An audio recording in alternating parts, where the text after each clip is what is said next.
Put your red shirt on and a brown coat too. Everybody's joining the crew. We got just one drink that we rule them all. Hope you'd remember your thoughts. Get your Uru fingers and your Middle Earth guns. A sonic screwdriver or a sword plus one. Use Valerian steel it will get you to come. To the pit tank. To the pit tank. The Rocky Mountain pit tank.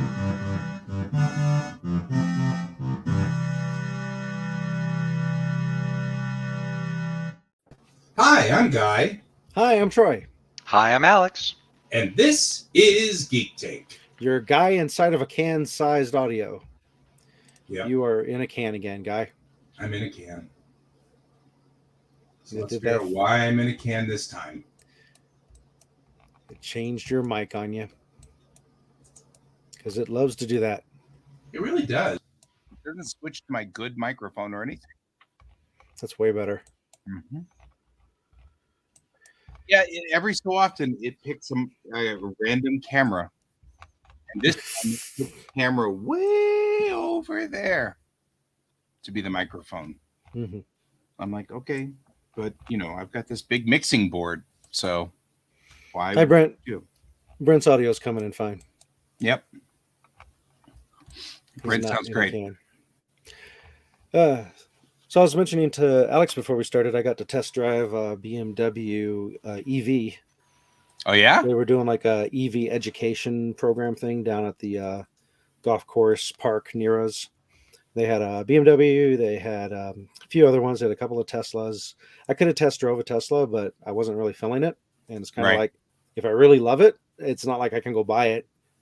And if I hate it, then I'm not really anywhere. You're not any worse or better off. Yeah. So I'm like, you know what? I'll drive the one that I have a chance of like actually liking, and ended up not liking it. It didn't have an actual reverse camera, which is puzzling to me that any EV car would not have an actual reverse camera. It had like one of those old school readouts like you'd see in the old Star Wars arcade game. So it had these lines and it would show you like sort of like a radar looking thing, but it wasn't an actual camera. That's weird since we have laws. Was it older than 2020? I don't know.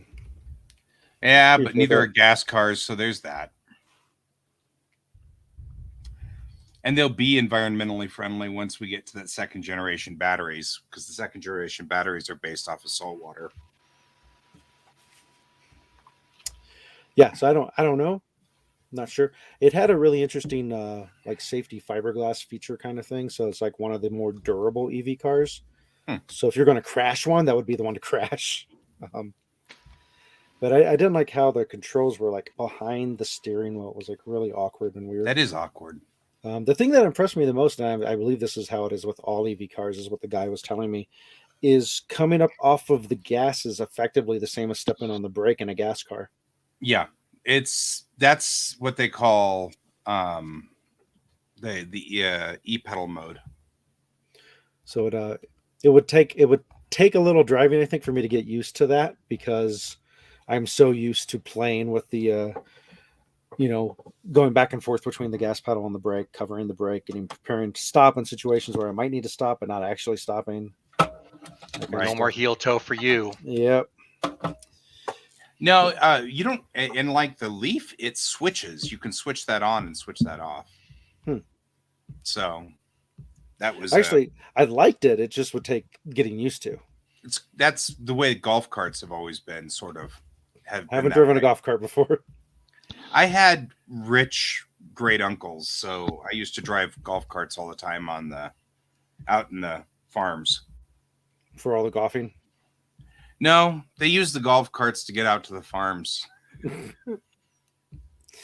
But yeah, first time I drove a golf cart, I was 13, and it was my great uncle's. It was the same great uncle that had emphysema and was in an oxygen tent, and he would smoke cigarettes in the oxygen tent. And I was wondering how they didn't actually blow their house completely off the map. So I don't know. This is one of those in Texas things where you're like, how did they do that? How did they survive this? Got lucky. Mm-hmm. Yeah. He was like Stan's dad in that early season of South Park. Just kill me, Billy. Right. Kill me. Also got to ride suicide. I'll go to hell. Right. Also got to ride an e-bike, which I've already decided I was going to get one like last year. I just haven't gotten around to getting it. But I got to test ride one, which was really interesting because the pedal assist is it's just crazy because you're still pedaling, but you can notch up how much extra assist it gives you. So that means, which is exactly what I was looking for, because I didn't want it to do everything for me, because otherwise why not just get a moped or a motorcycle? I want to actually have to pedal my ass around so I can lose some weight. Right. But this would be like, oh, you're going up a side of a hill. Just use the assist so you don't drop dead from it. So that is pretty cool. That. Yeah, those things dropped down in price yet? I don't know. But I've been putting off all the gifts for like the past couple of years that I could be getting for any event. So like the past couple of birthdays, Father's Days, all that stuff. I've been like, don't get me anything. We'll just accrue it. And then eventually I'll get this thing that I want that hopefully will get me back into somewhat better health. Cool. Yeah, I am actually getting to be worried about my health as well. So riding a bike was a thing I used to really like doing. So I'm hoping I'll, it's like riding a bike. A unicycle. Oh yeah, the one wheels. They have a couple of them. They have ones that are like they look like a skateboard, but it's one giant wheel in the center of it. Yeah, those look dumb. And they have the ones where it's like Alex all of a sudden shows how he's like, oh, get off my lawn with your unit thing. Yeah, they look dumb. It looks stupid. Get off my lawn. And like the little wannabe Tron-esque motorized unicycle thing, I'm like, you look dumb. Yep. Then it actually leaves a beam of death light behind it. That'd be cool. That would be cool. They don't. They don't. No. No. The coolest thing with those said, it'd be cosplay. The cosplay potentials with the single wheeled one is. But what were you often saying? I often say that if I only had one genie wish, and if you do anything serious, it just screws you. I'd be like, I want driving to be like Mario Kart Double Dash. Yeah, you can drive a car and be impervious to everything. You go kind of slow, and it's not as fun, but whatever. You'll get there, or you can get into the cart. And if you crash, you just bring it back. Names. Yeah, no big deal. Lakitu comes by, fishes you out, you're good to go. Yep. That would be fun. Would be fun. So my oldest son got a lesson in responsibility this weekend. Oh. His buddies were going to go see the new Mario movie, which is why I'm segueing into this, because you're talking Mario Kart. And I'm like, yeah, sure, I'll take you to go see it. They were going to go to Colorado Mills, like 2:00 on Sunday. I forgot. So on Sunday when I woke up, I'm like, it's a good day to go clean my car because it's full of mud from when we went on our trip up into the mountains and stuff. So I went down the street, washing off the rubber mats and everything, taking my time because I didn't have to be anywhere. He messages me at 2:30. He's like, where are you? I'm missing my movie. I'm like, oh, I totally forgot. Why didn't you contact me sooner? And I came back. He's like, well, I overslept. I'm like, if it meant something to you, you probably should have set an alarm and not slept at 2:30 on a Sunday. Yeah, I'm not gonna feel bad now about not getting to do your movie when you were sleeping. That's right.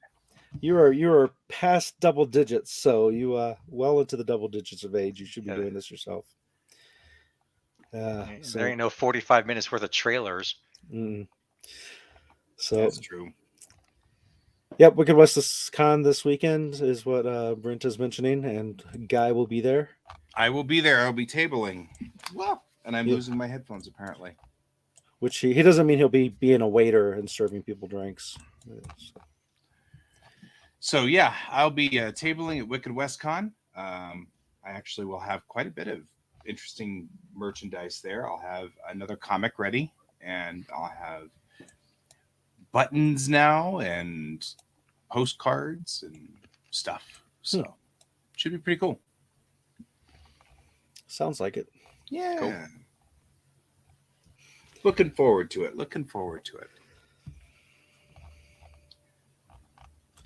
So, oh well, okay. Uh-huh. So you'll be at Wicked West as well, because that's important to know. So he'll be at both Cheyenne 1. I'll find it here in a second. Cheyenne Gaming Convention as well as Wicked West. Okay. Cool. So Kieran Games will be at both. Yar. No, that'll be good. That'll be good. I will wander over something to your table at some point in time, I'm sure. Nice. I'll find you at some point in time over there, and I'll say hi. And, stuff. I have no idea whether we have spaceships or stuff there that we might have spaceships. Things could go that way. Anything could happen. Anything. Well, I won't be there, so that anything won't happen. Oh. I'm not part of that. We'll look it up. Pretty sure it's not a hop, skip, and a jump away. What, Wicked West? Mm-hmm. Yeah, no, it's at the ranch, which is on I-25 just past Loveland. Yeah. So, yeah, it's quite a bit north. It's between Loveland and Fort Collins. So. Oh, won't have any ships this time. Oh, no ships. If you bring ships, you can use them as bartering and just Right? barter for the comics. Barter for ships. I'll give you 2 Enterprises and 1 Excelsior. We'll work for ships. Yeah, well, work for tiny ships. I always work for tiny ships. It's like my life. This is my life, meow. So, yeah. But yeah, convention stuff. It's interesting. I'm prepping for the convention. I'm going to be doing 2 panels there. One is working with ADD if you're creative, and the other one is imposter syndrome. And I think that's both of those are going to be interesting things. Like, rather than just saying, hi, we all have ADD, I'm Guy and I have ADD. Hi, Guy, rather than that, like, here are some ways to handle it. Here are some ways to keep yourself operating even with ADD, because we are missing executive function, so. And one of the things is something I needed to do tonight and didn't, which was you have to treat your calendar like a god. My calendar went off and alerted me that Geek Tank was in 15 minutes. And I said, oh, good, I'll go do all my nightly chores. And then I got sidetracked during my nightly chores. And I'm like, should have come up here and sat down at that point and just waited. Because that's like executive function failure. But I made it. I mean, I'm doing better, but I've got like 40 years of experience of juggling ADD my entire life, and I've gotten to the point where it's not always apparent to everybody, So I managed to make it here just in the nick of time, but it was still a little stressful for everybody. So calendars. I was on the edge of my seat. I know. Really what happens is I'm trying not to encourage the belief that Guy is a complete forgetful loser and will never be here ever, which is the thing that usually happens if you forget one too many times. We know you're a complete loser who will be here all the time. Yeah, that's totally okay. As long as, you just know that I'm just a normal loser. Mm-hmm. That's okay. No, you're an exceptional loser. Don't sell yourself short. Right. Thank you. Yeah. So I don't know if you, I think I still have it recorded in case you missed it, and you'd probably be able to find it on YouTube anyway. But the Artemis crew was on Colbert. Oh, yeah. No. That's cool. Mm-hmm. I didn't know they're still doing that. When do they take off? It's not until July, I believe. July, okay. I believe. But the problem is we've got like 6 or 7 very big, high-profile launches in the next 3 months. Artemis 2? Yeah. It actually says launch date's November 2024. Wow, that's much further away than I thought.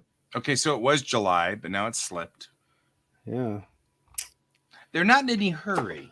Well, the moon's not going anywhere And there's no Russians trying to beat us there. So, that we know of. right. So it's all good.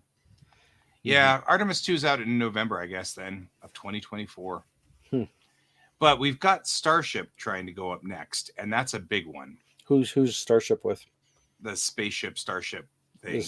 That's SpaceX. That's Space. SpaceX's new big rocket. So Starship is their big rocket. That's one that theoretically it's 2 stages. Stage 1 separates from stage 2, and stage 1 can return to the planet and land. And stage 2 has the ability to return to the planet and land, or go to the moon and land, or go to Mars and land. And that's the entire concept behind it, is that they built a specific rocket, and it holds like 50 people. Now, is it going to be able to have enough to make it to Mars and back, or is it a one-way trip? Mm-hmm. Oh. No. That's the whole mission parameter of Spaceship or Starship. It doesn't help that Brent keeps calling it Spaceship. I keep thinking of Benny from Lego Movie. Right? It's, yeah. So. That is kind of a generic name. I expected more from Elon. Well, it's named after the Enterprise class from the original class, series. But still. From the original series. Don't name the ship the class of the ship. You name the ship a different name.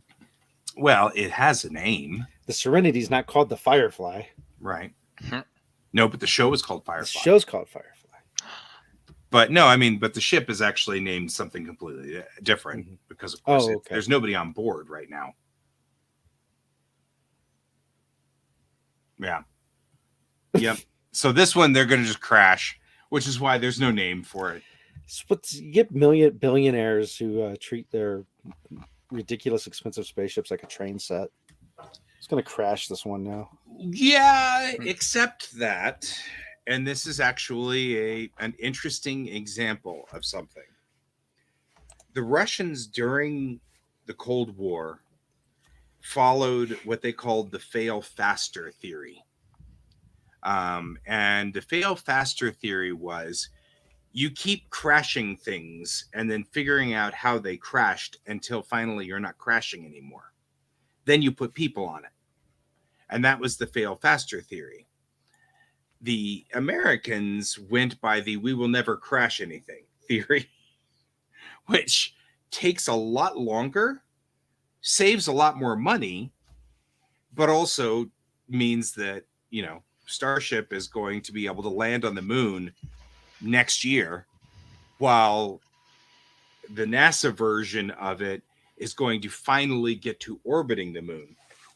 So in the race between SpaceX and NASA, the fail faster theory that SpaceX is going through has put them through an amazing amount of technical leaps and bounds, including being able to land their stages, which is an astonishing experiment. They've been able to bring back most of their rocket now, which was one of the things that NASA never got because they didn't want to waste their precious materials. So instead, they ended up wasting their precious materials because each Apollo rocket, you lost 90% of it to the burning up in the atmosphere or crashing into the moon to save that little part on the top. That's all they saved. Whereas now SpaceX will return the entire ship. It's the American way, just like excessive packaging, where you have a 5 foot by 5 foot box for a cassette tape. Yep. Well, and it's a thing. It's 2 different mentalities. It's ironic that in Kerbal, that's exactly what I do, except that I fail faster the same way. I build the rocket, it crashes, I figure out what went wrong, I revert to my save game and fix that one thing, and it crashes again. So money and resources are an issue. So otherwise, you wouldn't be reverting back to a save game, right? But it's interesting that I have chosen the fail faster theory. I just build the thing and then launch it. I think if NASA had a save button and could, it'd be awesome. Not spend $1 bazillion, then they would do the same thing. Yeah, You are fail probably faster right. is also just in general used in design, especially video Mhm. game design. So you want to make sure that your mechanics and such are working or not before you start investing even more time and resources and assets into them. So, Find the bugs early. mm-hmm. It's a business theorem, which is part of also the Scrum theory of business design too, which is keep throwing things into one part of it until it stops breaking, and then keep moving down the line. Mm-hmm. Probably not a good technique to use with relationships or marriages. No, although I hate to say this, but I think most of us do.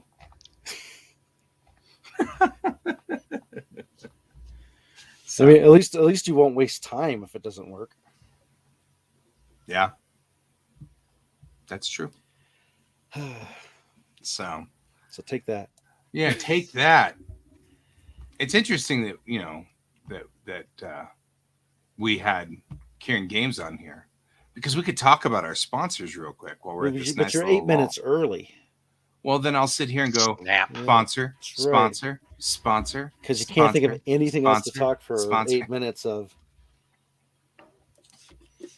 So No, here's I'm a just gonna- question. I don't know if Paramount would ever do it, but now that Magic is getting insane with their IP purchasing and making stuff from like Transformers to such and such, what if they did a Star Trek Magic the Gathering stuff?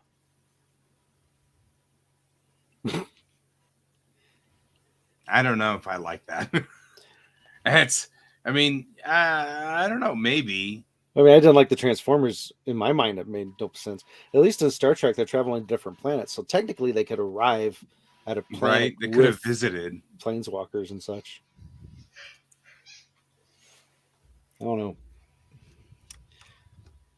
I don't know. Paramount's already got enough money. I don't know if they care. Yeah. Of course, they want more money. Well, who had the rights to the toys? It was like Galoob. Galoob. You mean Star Trek toys? Yeah, Star Trek toys. Yeah. Did Playmates, Hasbro? Galoob. Did Hasbro ever have any?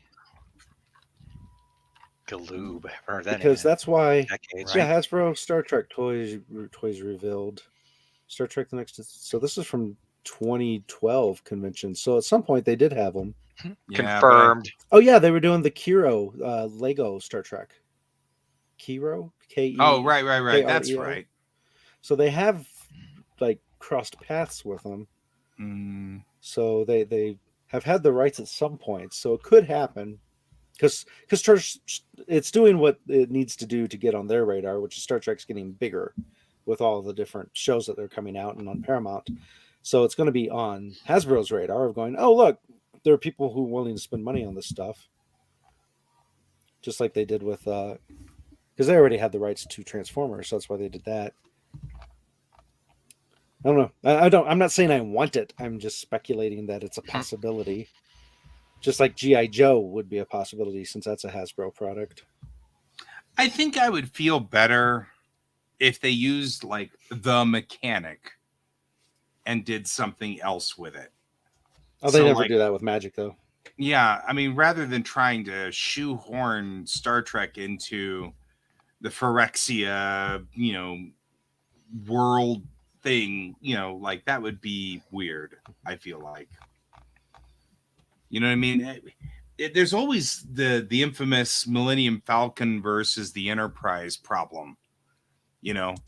Like the biggest thing is really the truth is Star Trek has things that are so much more powerful than magic that it would be like you underestimate magic. I mean, how much damage would a phaser blast do? You know what I mean? Like an overloaded phaser. It would be like a royal assassin tap to destroy target creature. Right.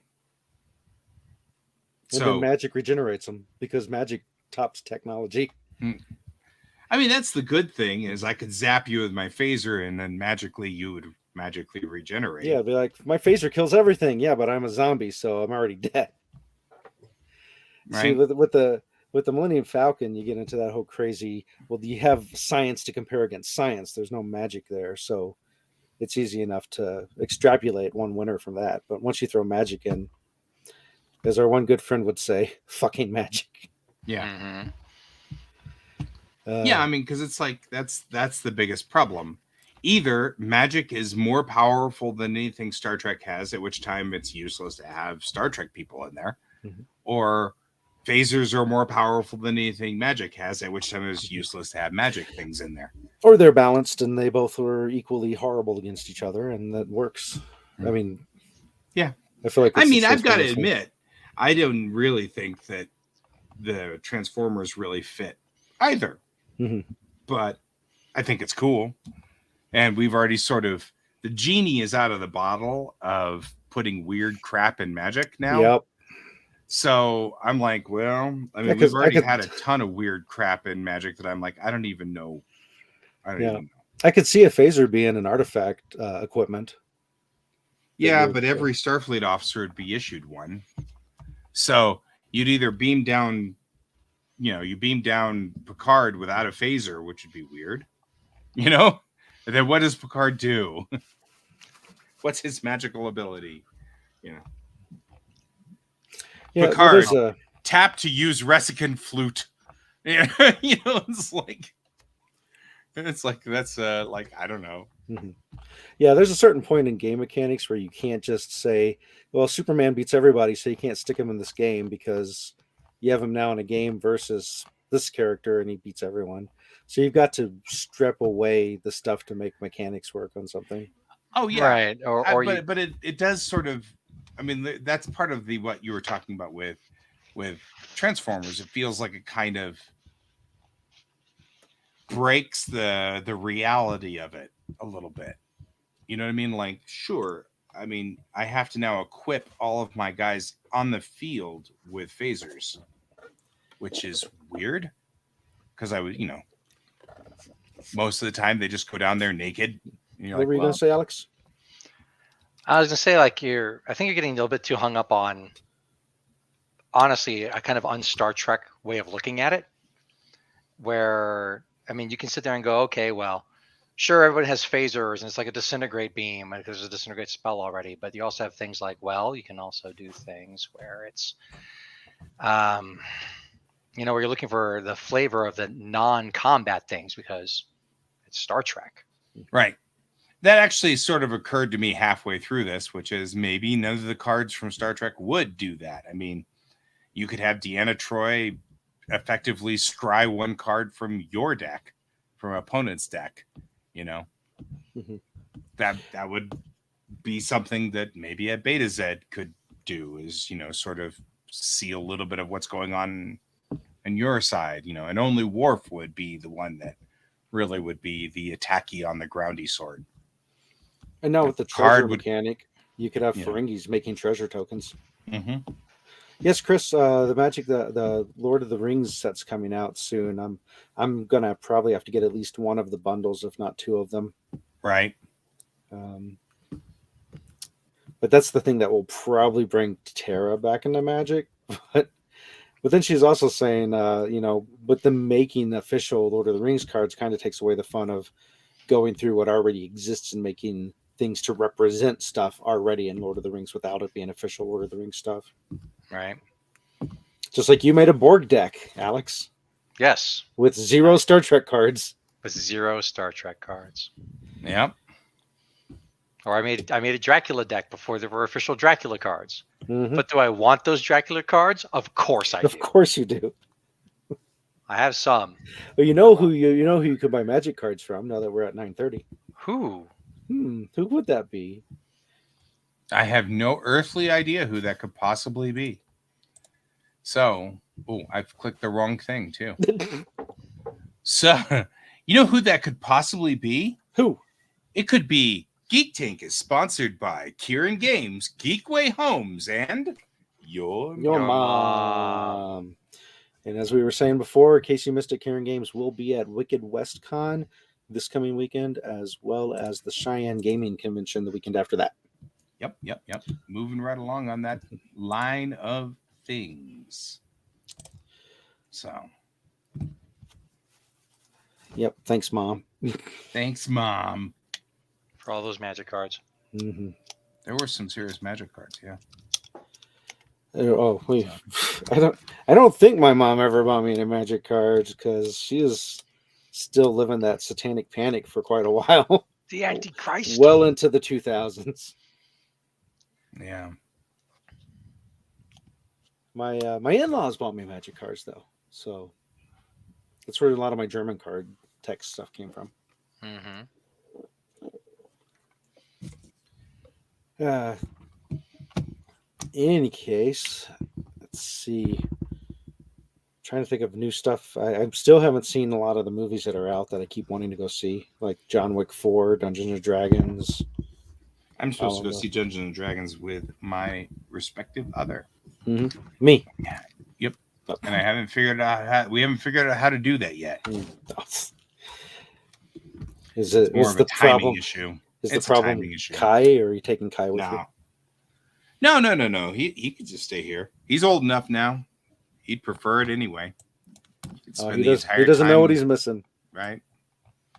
We're getting into the age now where he'd rather be here watching YouTube and playing games than anything else in the entire world. Mm-hmm. I just hope that ends someday. He sees the world.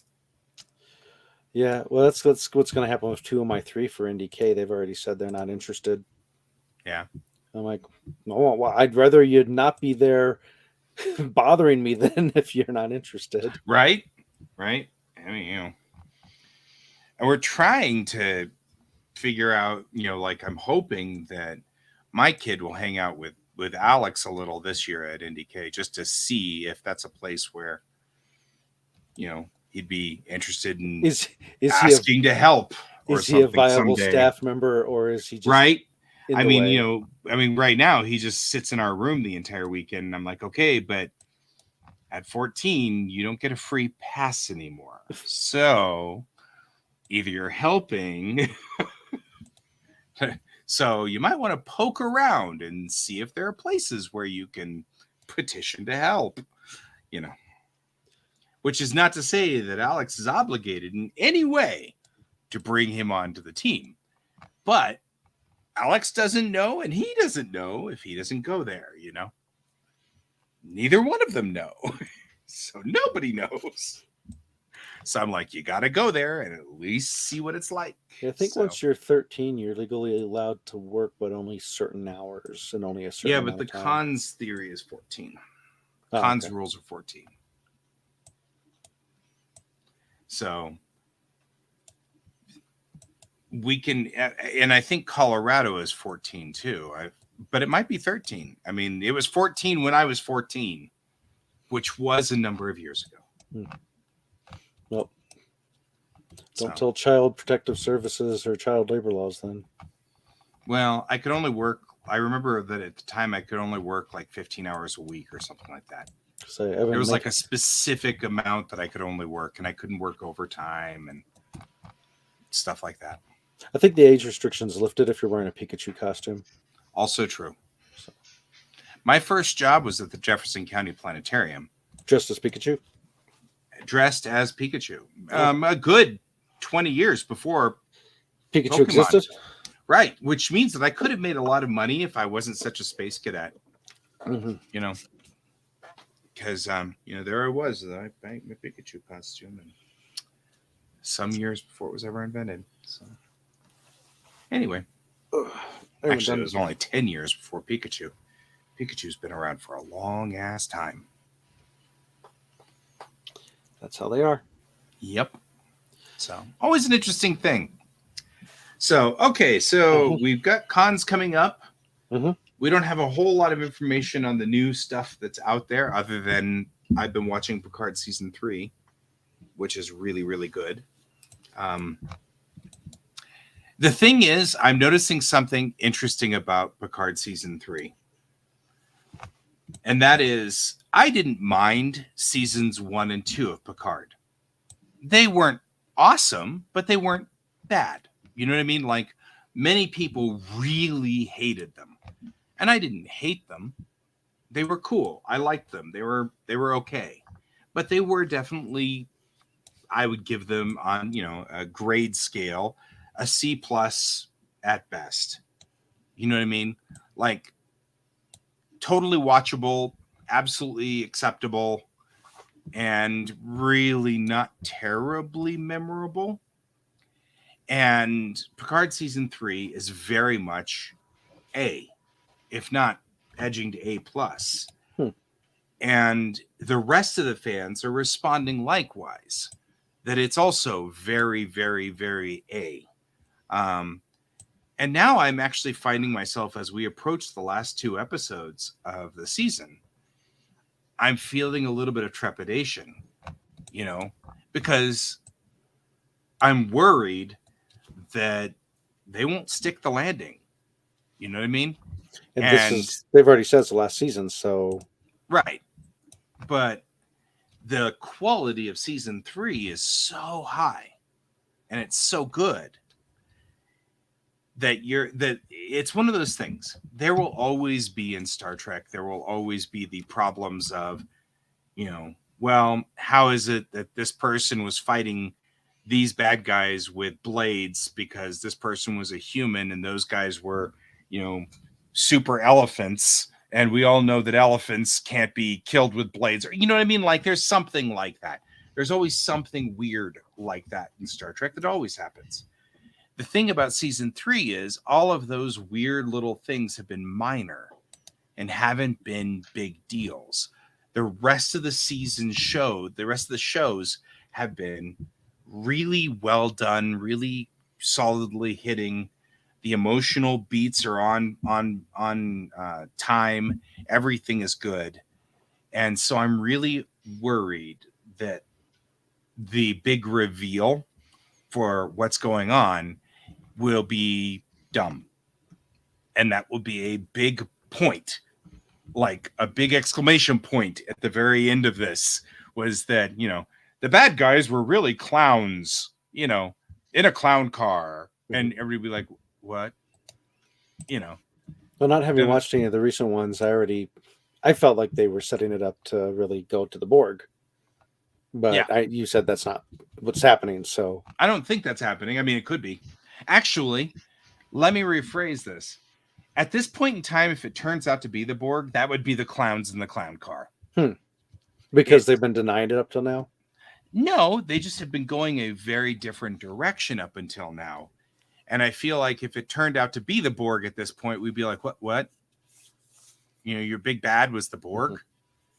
Huh? Yeah, I haven't watched 2 and 3. I know, but but one it really seemed like it was going to be the Borg, and which made sense with everything they were presenting in 1. Yep, and it wasn't. Season 1 wasn't the Borg, but it involved the Borg. Mm-hmm. Season 2, it was the Borg. And so season 3, that's kind of what I'm talking about. They haven't revealed what the big bad is. So they haven't been connected. Hmm?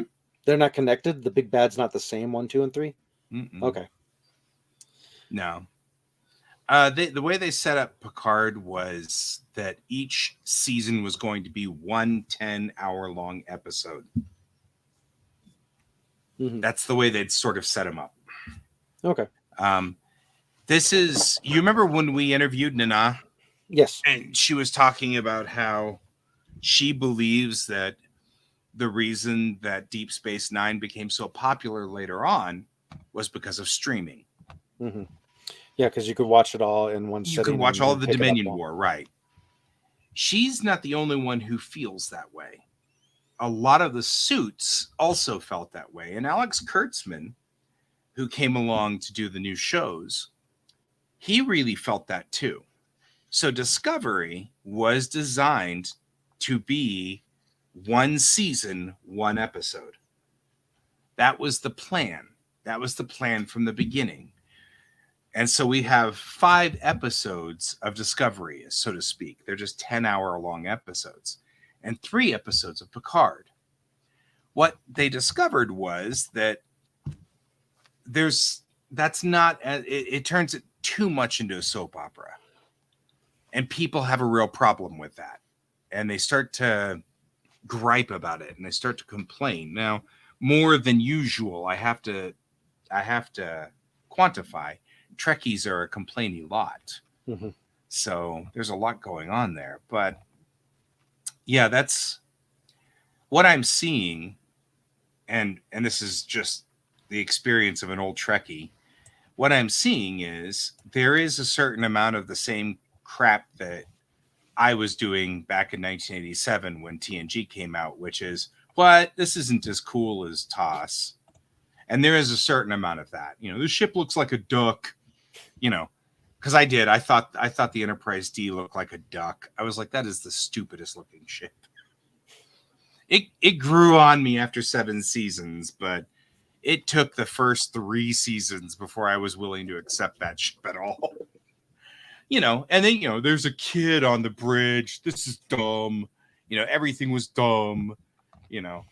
And I remember that. And there's a certain amount of that to Picard and Discovery, but I think that the real problem that most people are having is that it's too much like a soap opera.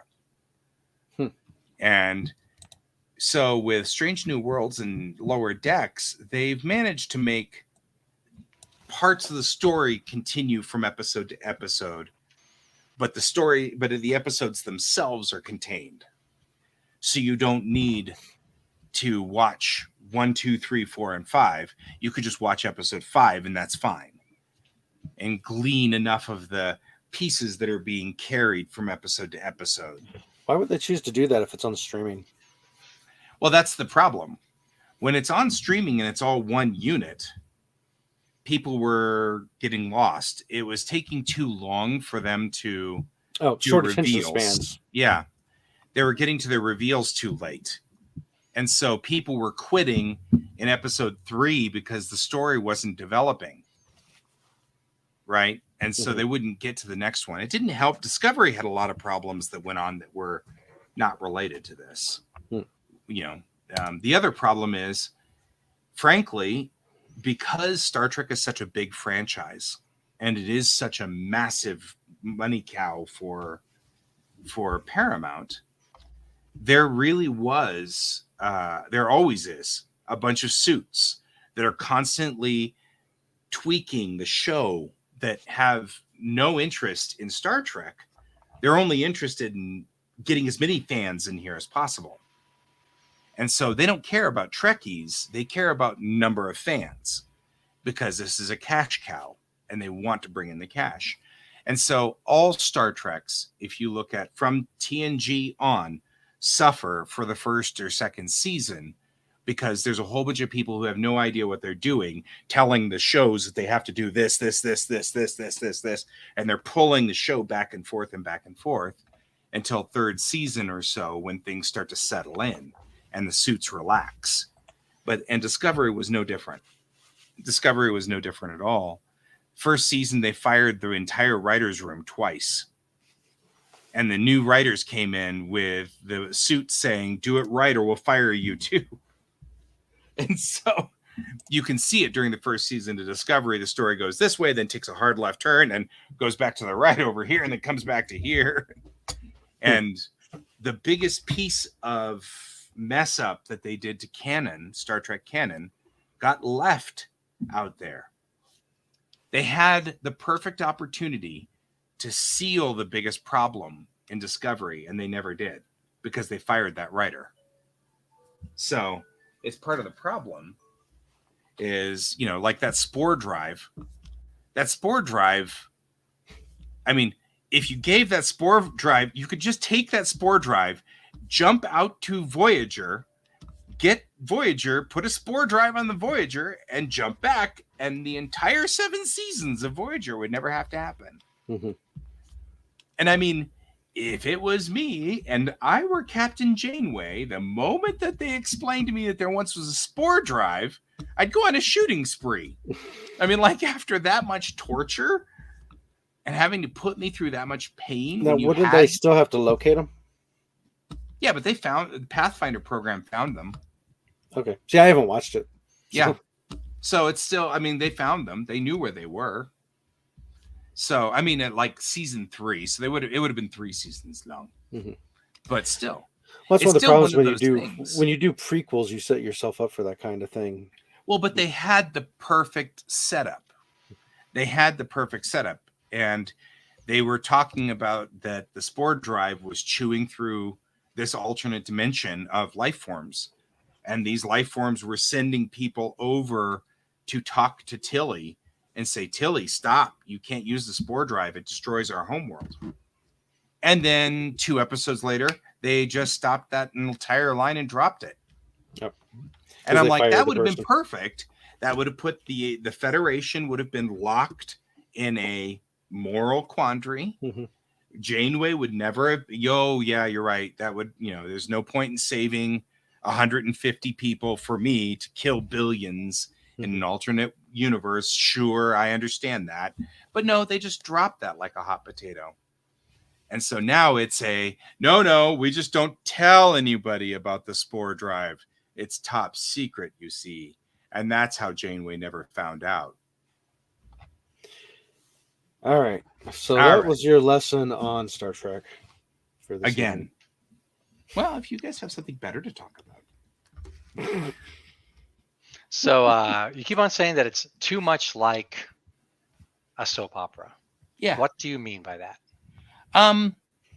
With a soap opera, you sort of expect that the story plot lines go for weeks, months, years.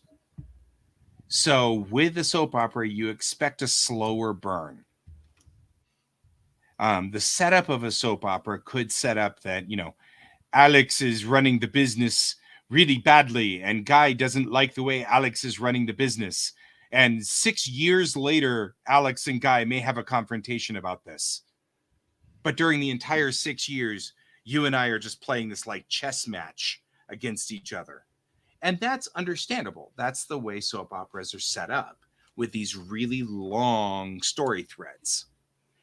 But Star Trek was never set up like that. It was never that kind of thing. It's always been the action adventure style, which is a very short story thread. So the expectation of people coming into it, and Star Wars is the same thing, which is one of the reasons why Boba Fett was a little weird, was because it was the same thing. Those story arcs were going really long, and people were losing focus within 2 or 3 episodes. Because just people who, I have, like my mother's friends and stuff like that, when I was younger, would watch the soaps. And I would watch them and couldn't follow them. And they were like, oh, no, so-and-so is married to so-and-so, but blah, blah, blah, blah. And they had this huge lore that was built in. And I was like, when did that happen? Oh, I don't know, 1982? I think that happened in 1982. And this other thing happened in 1984.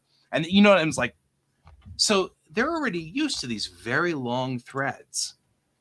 And that's something that I don't think that Star Trek ran well with.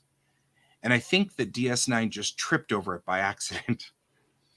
But also, each episode of DS9 had an A-plot that was resolved, which I'm noticing Discovery doesn't often have an A-plot that's resolved. So that's another thing. The A-plot goes 5 episodes, whereas Deep Space Nine would have an A-plot that was resolved, and the B-plot would go 5 episodes.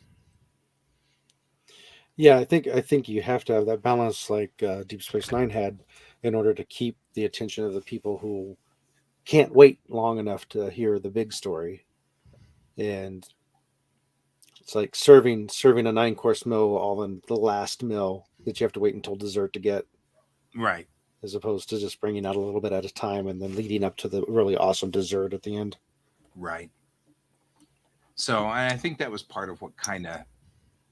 I also think that that's what caused DS9 to not do so well. Was because people weren't... The A-plots were pretty weak. And so if you caught just one episode, it'd be, a whole episode about, Nog's missing phantom limb. Mm-hmm. And you're like, I don't get it. Because you missed Siege at AR 559, which was the episode before it. So you don't realize that he's suffering PTSD. Right? You don't get that because you missed the episode before, which was critical. Mm-hmm. So if you jumped in at that end, all you see is Nog hobbling around with a cane when he has a completely resynthesized right leg and he shouldn't, and he's having a problem with it. And what does that mean? And stuff like that. So like you'd miss it. That's a good example of where DS9 had a problem with that. But if you watch those two together, then you see exactly what happened. And as like a two-part, that works really well. But that's also just one aspect of the Dominion War. So, then you have a larger piece that's above it. So Okay, Yeah. so Picard's only been around for 3 seasons. So are they just digging too deep into some of the lore, or what's you're talking going about on season here? 1 and 2, or are you talking about season 3? Well, I mean, I thought you were saying that Picard is the one that seems too much like a soap opera, and people are complaining about Yeah, it. so Picard season 1 specifically, episode 1 sort of sets up what's going on, but you don't actually see the big bad until episode 4. So all you've got is some amorphous problem with this girl for 4 episodes. And meanwhile, Picard's going to all these different places and talking to all these different people, and it's really hard to figure out what's going on. As an example, and since it's 10 episodes long, that's like more than a third of the way through. So before you actually kind of get a clear idea of who your bad guy is and what's going on. So that's kind of what I'm talking about. And then season 2 was pretty upfront about who the bad guy was, but wasn't upfront about what the bad guy was trying to do. It just looked like the bad guy was up to the old shenanigans of the bad guy. And there was something much deeper going on, but we didn't catch that. And then season 2 spent the entire time sort of sub-arcing on like Picard's childhood and things like that too, which didn't help. Season 1, one of the 2 seasons, they've all blurred together now, but we had a sub-arc of Picard's childhood going on, which didn't seem to fit and things like that. But it was all really good. It added a lot to the lore of everything in Star Trek. And so I didn't dislike it. I didn't hate it. I liked it just fine. I just wish that they'd been more concise about some of the beats.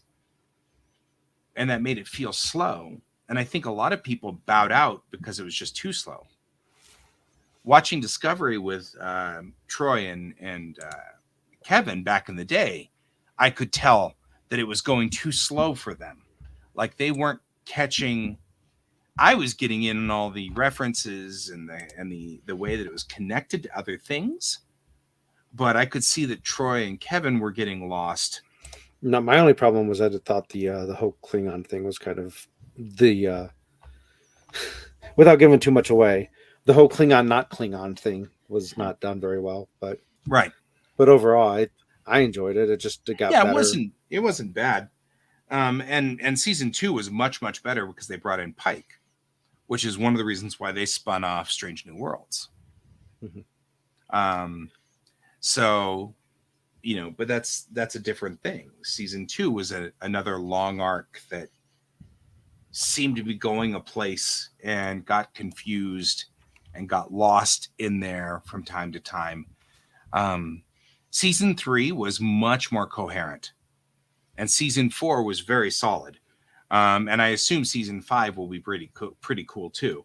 But the thing also about Star Trek is usually what happens is with Star Trek, you end up with this thing that makes you go, like, I didn't think about that. Season 4 of Discovery has one of those, which is amazing and very interesting and fascinating, but it takes all 10 episodes to get to it. And so for you to get to the point where you're like, wow, that's astonishing, it takes all 10 episodes, and so it's a little rough, and that's the biggest problem. So the payoff is too far away. That's my theory on this one. Yeah, you mentioned missing an episode and completely being thrown off. There was a time when Tara and I were watching Enterprise, and we missed the whole little chunk of episodes where they cloned one of the characters. And so we're like, we're really confused when we came back to it. Yeah. Yeah, Yeah, I mean, and that's the danger of it. because this was pre-DVR. Right. That's the danger of all of those things. You miss one, and the Trekkies are going to watch each episode diligently. So we're tracking everything, mostly because, as I often say, I have to watch the Star Treks on Thursday night, or by Friday, I already know all the details of the episode, because people will not keep their mouths shut on the internet. And I can't keep my eyes off the internet, apparently. There's your problem. Yep. That's your problem right there. You're using it for something other than just porn. Right? Weird. Should just use it for porn. So much easier. So. Yeah, Leverage is that American show that was really similar to Hustle, which I've not seen Leverage, but I've seen every episode of Hustle. So that's a show I should check out sometime. Is what Brent is talking about there. That if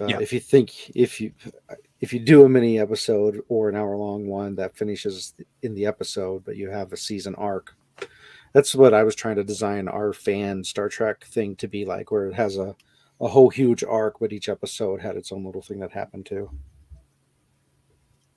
Any case, we are 3 minutes away from ending the show. Yep. I'm actually going over to the other side and starting the music. No, don't go into the light. I'm going into the light, Carol Ann.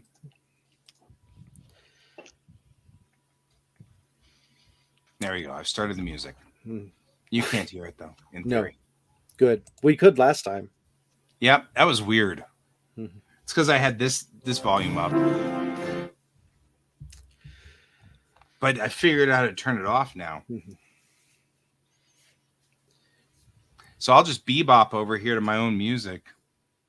Hey, you know, TV show I had a recent urge to watch an episode or two of that you can't find season 1 of without spending money is WKRP in Cincinnati. Oh, man. And it's because my brother used to watch it, and I was getting nostalgic about thinking about him. And I'm like, oh, yeah, I remember watching that with him and being way too young to get any of the jokes.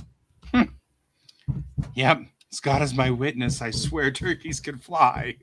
I think Carol Ann is running around upstairs now. So throwing tennis balls through the portals. All right, well, cool. I guess we're on for next Monday. Join us for more random Star Trek talk. Well, you can always rely on me to do a show in 3/4 on Star Trek. For better or for worse. That's what we get when we don't plan. That's why we need a plan. Yeah. I'll try to think of something to talk about next time. Maybe I'll tell you how the con went. We should do the miniature painting thing. We really should. It'll be between 2 cons that Chris is doing, and then Chris could bring the paint kits that we do. So we'll sort of be advertising those, and people like them. They can go pick them up at the Cheyenne Gaming Con. That makes sense. We just have to figure out a way to do it. Since we were talking about doing it in person at your place, we could pre-record it and then fire it off on Monday. Yeah, I guess we could do that. I was also going to set up my spot over here for doing work like that, which has a camera pointed straight down on on the board and stuff like that. So, well, I think that's about it though for us. I think we're running out of time. Your time's running out. Yep. So, thanks everybody for joining. Yeah. Like and subscribe. like and subscribe. All right. That's all the time we've gotten for today. I've been Guy. I've been Troy. And I've been Alex. And this is Geek Tank.